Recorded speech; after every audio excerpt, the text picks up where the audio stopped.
आप सभी का हमारे चैनल पर एक बार फिर से स्वागत है। आज की यह अपडेट खास तौर पर पूर्वांचल और बिहार बॉर्डर के आसपास रहने वाले उन सभी लोगों के लिए बहुत ही खास और राहत भरी खबर लेकर आई है, जो लंबे समय से अपने ही क्षेत्र से हवाई यात्रा शुरू होने का इंतजार कर रहे थे। अगर आप कुशीनगर, देवरिया, गोरखपुर, सिवान या गोपालगंज जैसे इलाकों से आते हैं और आपका आना जाना खाड़ी देशों जैसे सऊदी अरब, कतर, ओमान, दुबई या मलेशिया में होता रहता है, तो ये खबर आपके लिए किसी बड़ी खुशखबरी से कम नहीं है।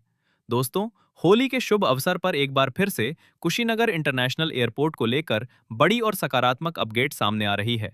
लंबे समय से जो लोग यह पूछ रहे थे कि आखिर यहां से उड़ान सेवा कब शुरू होगी, कब तक इंतजार करना पड़ेगा और क्या ये एयरपोर्ट फिर से चालू होगा या नहीं, अब उन सभी सवालों का जवाब धीरे धीरे साफ होता नजर आ रहा है। प्रशासनिक स्तर पर हुई बैठकों, तकनीकी तैयारियों और एयरलाइन कंपनियों की दिलचस्पी ने इस परियोजना को फिर से गति दे दी है। आपको याद होगा कि इस एयरपोर्ट को खास तौर पर अंतर्राष्ट्रीय स्तर को ध्यान में रखते हुए तैयार किया गया था।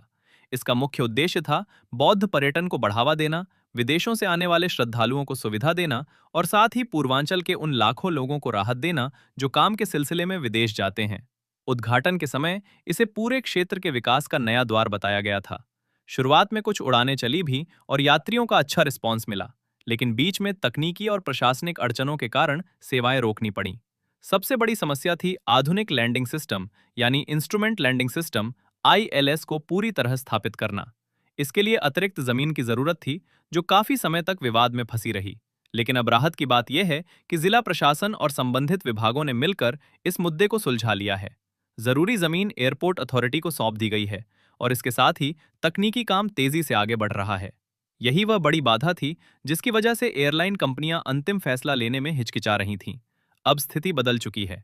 पिछले कुछ समय में कई एयरलाइन कंपनियों की टीमें यहां आकर रनवे, टर्मिनल, सुरक्षा व्यवस्था और अन्य सुविधाओं का निरीक्षण कर चुकी हैं। खास बात यह है कि एयर इंडिया एक्सप्रेस ने यहां से उड़ान शुरू करने को लेकर गहरी रुचि दिखाई है। बताया जा रहा है कि कंपनी ने अपना सर्वे, ऑपरेशनल स्टडी और रूट प्लानिंग का काम लगभग पूरा कर लिया है। टाइमिंग, स्लॉट और कनेक्टिविटी को लेकर अंदरूनी स्तर पर काम काफी आगे बढ़ चुका है। योजना यह है कि शुरुआती चरण में ऐसे रूट शुरू किए जाएं जहां से यात्री आसानी से कनेक्टिंग फ्लाइट लेकर अंतर्राष्ट्रीय गंतव्यों तक पहुंच सकें। यानी अब आपको दिल्ली या लखनऊ जैसे बड़े शहरों तक लंबा सफर तय करने की जरूरत नहीं पड़ेगी। जो लोग अभी तक बस या ट्रेन से कई घंटे का सफर करके फ्लाइट पकड़ते थे, उनके लिए यह बहुत बड़ी राहत होगी। अपने ही क्षेत्र से हवाई यात्रा शुरू होने का मतलब है समय की बचत, पैसे की बचत और यात्रा में आसानी। इसके साथ ही इस एयरपोर्ट के चालू होने से पूरे क्षेत्र की अर्थव्यवस्था को भी बड़ा फायदा मिलेगा। होटल इंडस्ट्री, ट्रैवल एजेंसियां, टैक्सी सर्विस, छोटे व्यापारी सभी को इसका सीधा लाभ मिलेगा। बौद्ध पर्यटन को भी नई गति मिलेगी और विदेशी पर्यटकों की संख्या में बढ़ोतरी देखने को मिल सकती है। फिलहाल अधिकारियों के स्तर पर बातचीत अंतिम चरण में बताई जा रही है। अगर सब कुछ योजना के अनुसार चलता रहा तो बहुत जल्द आधिकारिक उड़ान शेड्यूल जारी किया जा सकता है।